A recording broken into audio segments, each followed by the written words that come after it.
Untuk informasi lebih lengkap dan berita terkait, klik link di deskripsi. Jangan lupa subscribe channel kami di YouTube dan juga install aplikasi CNBC Indonesia di Google Play Store dan App Store untuk mengikuti perkembangan berita ekonomi dan bisnis terkini. Kita review bersama perjalanan dari kepemimpinan Presiden Joko Widodo. Di masa awal pemerintahan beliau yang pertama pun, beliau sudah menegaskan kita harus bisa meminimalisir atau paling tidak mengurangi jumlah impor pangan ke tanah air Indonesia. Salah satunya adalah impor daging sapi. Seperti apa progresnya? Karena Presiden sendiri mengakui sangat disayangkan. Negeri yang kaya raya seperti Republik Indonesia ini masih saja dipenuhi banyak oleh keberadaan mafia.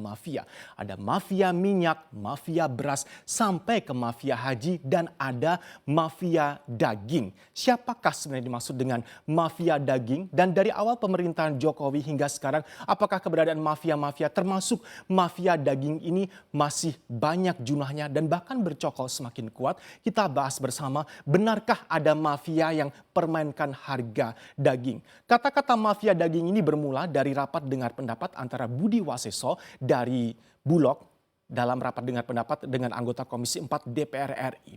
Ada mafia daging yang sedang bermain-main dengan daging. Ini yang menyebabkan harga daging sapi kita masih tergolong cukup tinggi. Bahkan pasca lebaran pun terpantau masih ada di level yang jauh lebih tinggi dari harga acuan yang ada. Kita tengok sebelumnya, harga acuan daging sapi ini sebenarnya ada di mana sih kalau kita berbicara mengenai PP Menteri Perdagangan nomor 7 tahun 2020.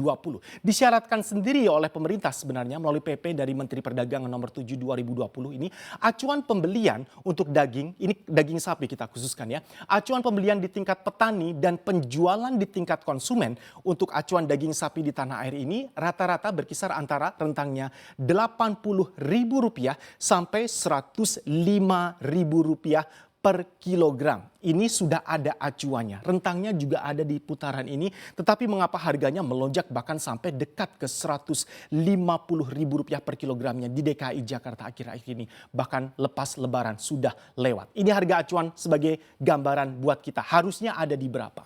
Next kita lihat. Ini adalah harga rata-rata daging sapi menjelang kemarin dan juga pasca lebaran. Ternyata semuanya di atas harga acuan. Memang dikatakan wajar karena kita masuk ke momen libur lebaran di mana demand-nya juga akan melonjak tinggi. Tetapi ini tidak wajar karena ternyata sudah tingginya ini di atas rata-rata harga acuan yang ditetapkan. Padahal pemerintah juga sudah memuluskan jalan impor dari daging-daging sapi beku dari luar negeri. Kemarin juga disampaikan juga mengenai impor daging sapi dari Brasil. Ternyata semuanya tidak mampu untuk menahan dan menstabilkan lonjakan harga daging khususnya daging sapi. Kita pantau bersama ini perjalanan dari Pusat Informasi Harga Strategis Pangan Nasional dari harga daging sapi khususnya di DKI Raya. 3 Mei 2021 jauh sebelum lebaran ini ada di Rp124.800 per kilogram. Kemudian 11 Mei semakin mendekat 2 harian sebelum hari H lebaran ada di Rp146.650 per kilogram. Pasca lebaran pun dikatakan padahal sebelum diprediksi nanti H plus sekian lebaran harganya juga jauh relatif sudah stabil bahkan turun. Ternyata tidak, bahkan malah menyentuh dekat ke Rp150.000-an. Tepatnya di Rp148.450 per kilogram. Ini perjalanan di bulan Mei sebelum dan pasca lebaran. Ternyata belum stabil, bahkan dikatakan belum terkendali karena harganya masih gila-gilaan tinggi. Apa dibalik gila-gilaan tinggi harga daging sapi ini nanti akan kita bahas. Bulog tidak tinggal diam karena sebenarnya sudah dilakukan operasi pasar menjelang dan juga di masa libur lebaran ini agar harganya bisa jauh lebih stabil, paling tidak masuk akal dan bisa terjangkau oleh masyarakat secara umum. Jadi Bulog sudah melakukan operasi pasar daging. Ini ada total daging sapi dan juga kerbau beku, totalnya ada di 13.000-an ton. Digelontorkan di operasi pasar ini.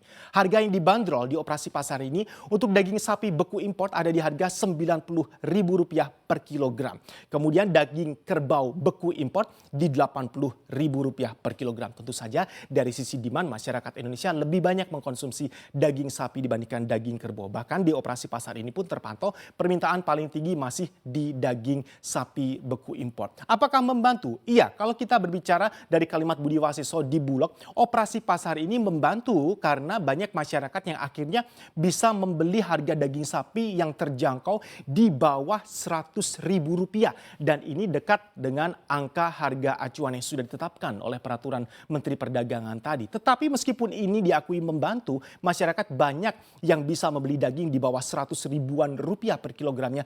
Toh ternyata juga secara umum belum banyak berpengaruh membantu bisa turun stabilnya kembali harga daging sapi yang sudah meroket bahkan sampai ke 150 ribuan rupiah tadi. Tidak heran kalau akhirnya Budi Waseso melalui rapat dengar pendapat dengan anggota Komisi 4 DPR RI mengatakan pasti ada oknum nakal yang bermain di sini. Bahkan di awal pemerintahan yang pertama juga Presiden Joko Widodo mengakui ada sejumlah oknum-oknum dalam tanda kutip nakal. Bahkan mungkin boleh kita labeli jahat karena di tengah kita mencoba menekan import bahan pangan, tidak hanya daging sapi, beras dan lain-lain. Ada oknum nakal yang masih saja mencari peluang untuk bisa mendapatkan keuntungan. Katakanlah dengan melakukan import mereka bisa mendapatkan sejumlah fee sesuai perjanjian import dan sebagainya. Dari sinilah muncul kata-kata mafia. Ada banyak sekali mafia di Indonesia termasuk di daging sapi. Produksi daging sapi dalam negeri Indonesia sendiri seperti apa sih 2015 hingga 2019? Untuk 2020 dan 2021 tentu saja kita masih tunggu datanya dari BPS. Kita baca ya, sumber dari BPS produksi daging sapi dalam negeri di 2015 hingga 2019. Import bukan sesuatu yang tabu, import bukan sesuatu yang memalukan karena semua negara pun melakukan import. Mengapa Indonesia harus melakukan import khususnya untuk pangan daging sapi ini? Karena produksi daging sapi dalam negeri sendiri, kalau kita berbicara mengenai keseimbangan antara supply dan demand, tidak cukup. Populasi kita sangat luar biasa besar, kemudian jumlah negara juga sangat luas. Mengapa itu kita memerlukan import di sana? Ini mengapa dikatakan import kita tidak bisa memenuhi demand-nya? Karena produksi daging sapi dari dalam negeri sendiri pun kalau kita pantau masih terjadi penurunan di sana. Bahkan pernah ada significant drop di 2017.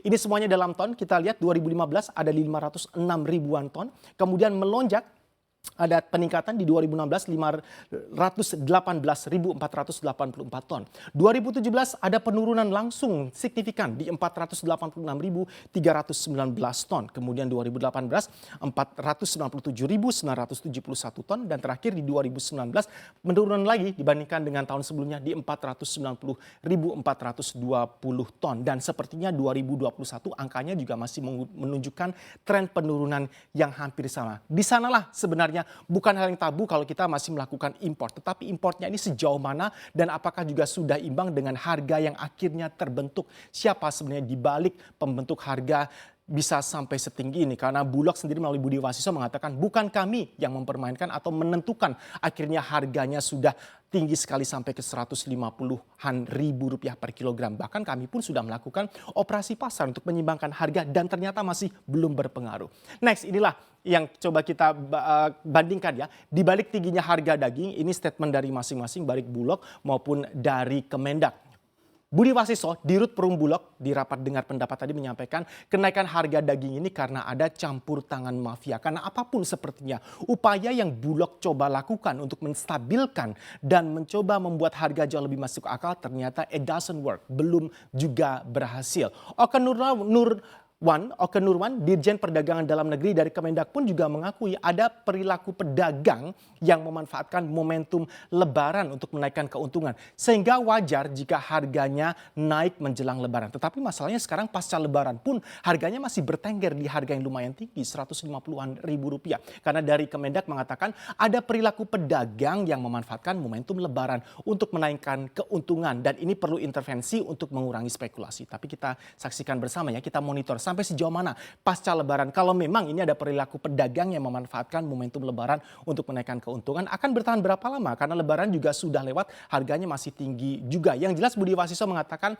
ada oknum-oknum nakal tadi yang mencoba mempermainkan daging. Semua intinya adalah kita bisa menunjukkan ketahanan pangan dengan harga yang lebih masuk akal dan masyarakat kita bisa mengkonsumsi pangan dengan harga yang benar-benar dianggap wajar meskipun kita tidak bisa berharap harga murah. Atau juga keadaan dan situasi ekonomi tengah mendapatkan banyak sekali tekanan. Kita nantikan bersama progresnya. Kita harapkan mafia-mafia yang sudah menggerogoti bangsa kita dari semua lini dan sektor ini benar-benar bisa semakin banyak yang diberantas.